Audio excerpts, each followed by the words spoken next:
My father is a photographer, so that's where I learned about photography. And I realized early on I didn't think I liked it. It was like a job. But as I left, to live on my own, that's when I started to take it seriously and realize actually this is pretty cool and it is an art form. Because he was doing more like advertising photography and I was doing like painting. I was doing like the real artist thing, drawings, rendering. I realized when I look back on some of my earlier sketchbooks, they were drawings that wanted to be photographs. I would spend hours on end trying to render like a couch corner or something like that. And it would have been so much faster just to take a picture of it would have been probably better. I think wet chemical photography allows this kind of the chance operations. If you get the chemistry slightly wrong, you get a new result. And I think those little windows of experimentation are interesting to me. And I like that relationship, and sometimes I feel like it loses something once it's translated to zeros and ones. And I think wet chemical photography allows the thing to move and develop in more unexpected ways. The portraiture series is a salted paper prints where I wanted to investigate portraiture, and thinking about this kind of responsibility of image making, I thought somehow I need to incorporate them into the process. So I learned about the salted paper printing technique, and that's where I started to take some of their body fluids and use their fluids as the content to produce their own image as a way to sort of include their soul. So it was very much about the subject's index into the image that started the catalyst for materials and using the materials from the subject into the process. So it was really much about trying to be true to the subject. I think it really started when I moved back to LA. I was hanging out with my friend, and he recently broke up with his girlfriend. And it was the first time where I was studying photography officially and thinking about the history of photography. I was learning about salted paper printing. So at that point I was like using table salts, and my friend was crying, and at the whole time I'm trying to console him, I'm like kind of happy because I'm like, oh my God, let me have some of those tears. It really recorded that moment of a crying friend incorporating his tears. And then I started to establish more relationships with friends, and by asking them to trust me, I can get their fluid and hopefully do it justice. I mean, I do a lot of these things on a personal level because it's a way to psychologically digest. For instance, I had a friend she was dating a bunch of different guys at the time, and she also wanted to be a model. So I was like, I'll do your headshots if you give me the saliva of these different guys you're dating. What I love about that series is there's a story to each picture. Most every picture that I make, there's a story behind it and a reason for all those decisions to be made.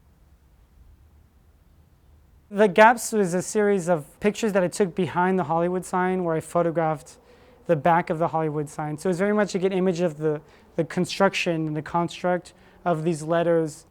But then they were printed on bubble wrap with hair dye as the pigment, the CMYK structure. For me, it was just experimenting with these materials of bubble wrap and hair dye, but also it was this sort of idea of this inflated image, and realized that this image is just a big bubble that could change at any moment. It's inflated. And I think living in LA and just realizing how much work is involved to make an image and the production of image making and the value of images in general and the value people put on that. At one point when I did have my studio in Hollywood, it felt really silly to say I make images in Hollywood, but I love that kind of cliche at the same time too. I would say Night Sky definitely relates to LA. The first time I showed it was at a Paris photo, the first one in LA at the Paramount Studios, and I thought it was like the perfect place for this cocaine on black velvet series, because if it's gonna work anywhere, it's gonna work in Hollywood, and I kind of didn't expect it to work anywhere else because it sounded so over the top, and I don't know, something made sense to show that work in Hollywood. So I think it very much developed out of this Hollywood experience. For me, that project Night Skies was also about equating the art selling practice, the gallery dealers with the drug dealers, and the price points and demand and all these aspects of it kind of was interesting to me. And I thought it would just be fun to try to see if the gallery could sell cocaine.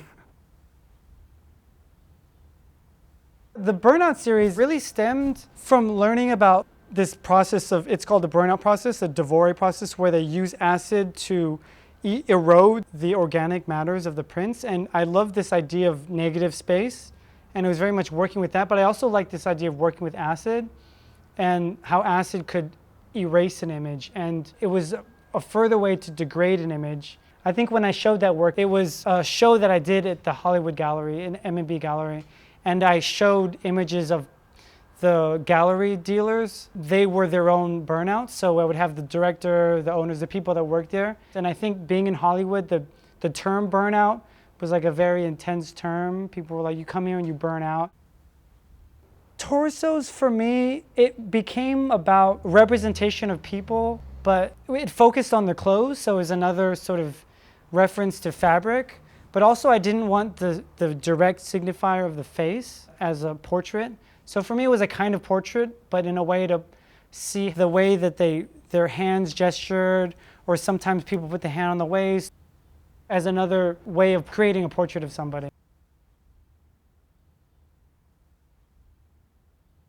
The project Bridges Over Flint, I think Flint, Michigan was just all over the media headlines, and everybody was talking about this polluted waters of Flint. And at the time, I was also very interested in how this water could be imbued with so much meaning and politicized. And I love the baggage and meaning that just happened in this water, this tap water. So I decided to go there and see what I can make with the water.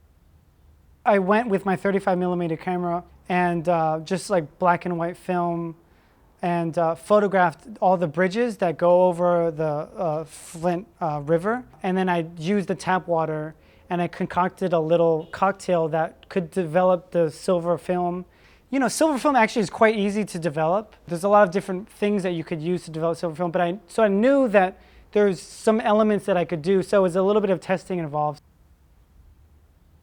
I would say Bridges Over Flint is probably the most political piece that I made, but I knew it was something that was there, and it was, you know, working with this sort of subject is a bit of a tightrope that I was interested to work with. I did kind of want to make something a little bit more timeless than just sort of the media story that gets brushed over. Stepping Stone Falls fit because I happened to be in Flint, Michigan, and I did visit the mouth of the Flint River is this place called Stepping Stone Falls, and essentially it's a dam, man-made structure that creates this waterfall, but it has this very strange brutalistic architecture, and it just seemed very mechanical and Detroit, and it was very clunky, and I just thought it was a very beautiful site, and it sort of fit in with this other project that I did of waterfalls.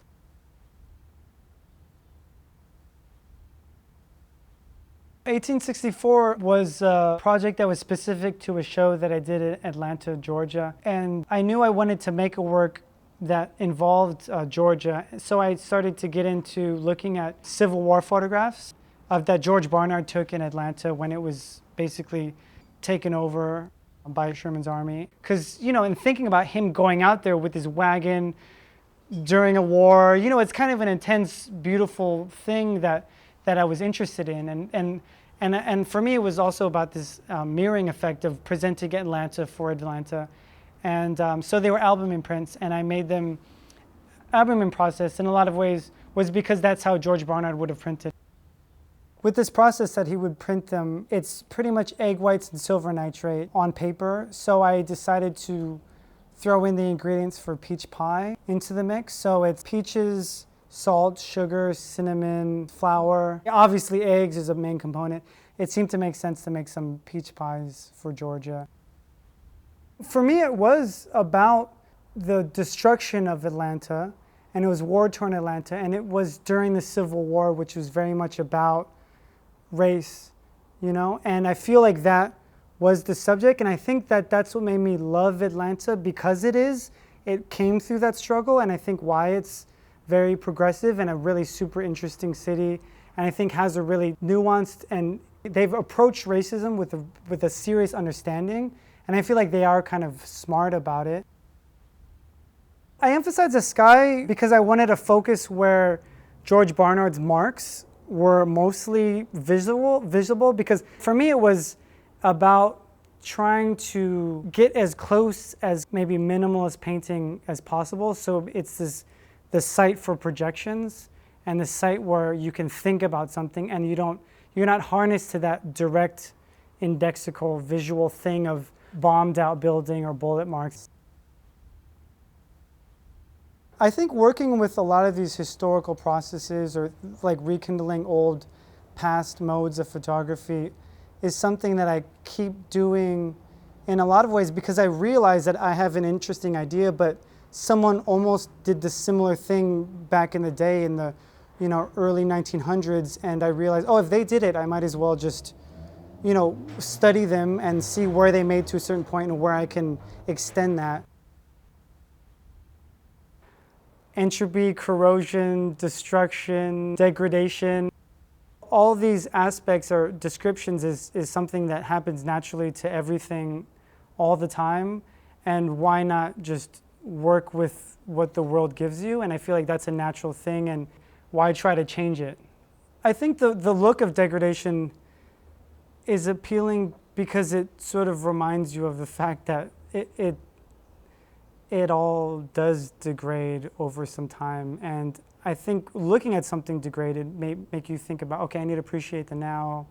And there's something appealing to me when looking at that and working with that, because there's a existential thing that happens when you see something decayed and broken. I'm not trying to create this pathos all the time, but I think there is positivity to be seen in that. And I think you can replenish yourself with that.